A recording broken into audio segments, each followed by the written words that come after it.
भारतात दुष्काळात 70% पर्यंत वाढला. पिकाचं नुकसान आणि महागाईचा भडका उडण्याची भीती सर्वसामान्यांच्यात परिणाम. तर मी वैजनाथ सुरवसे आणि आपल्या बातमी मराठी मॉडर्नमध्ये आपलं सर्वांचं स्वागत आहे.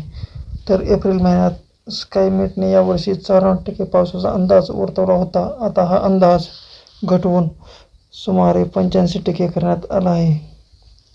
तर याचप्रमाणे भारतात मान्सूनबाबत चिंता वाढली आहे. प्रशांत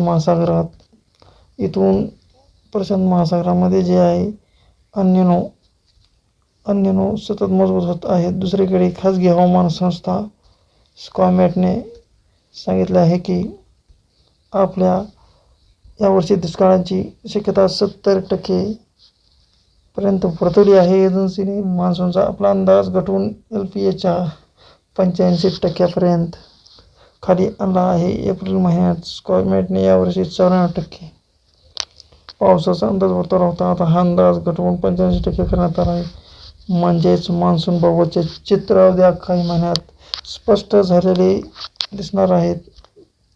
नेमकं अल निनो दरम्यान प्रशांत महासागराचे पाणी सामान्यपेक्षा जास्त गरम होते. याचा परिणाम जगातील अनेक भागातील हवामानावर होतो.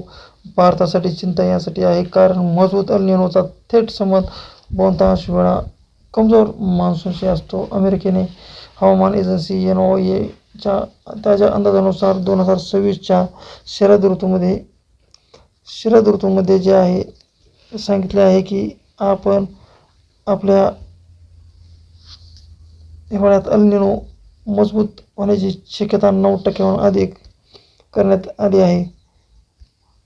तर 9%हून अधिक आहे. मात्र सध्या सुपर अल निनो आहे असा म्हणणे योग्य ठरणार नाही. पण अल निनो मजबूत होत आहे आणि भारतात कमी पावसाचा धोका वाढला आहे. नक्की यावेळी मान्सून सुरुवातीपासूनच कमजोर. यावर्षी मान्सूनची सुरुवात कमजोर राहिली. जूनमध्ये देशात सामान्यपेक्षा खूप कमी पाऊस झाला. जुलैमध्ये काही सुधारणा, पण मध्येच पावसाने ब्रेक घेतला. 1 जून ते 31 जुलैदरम्यान जे आहे देशात पावसाचे प्रमाण जे आहे कमी होत गेलेलं आहे.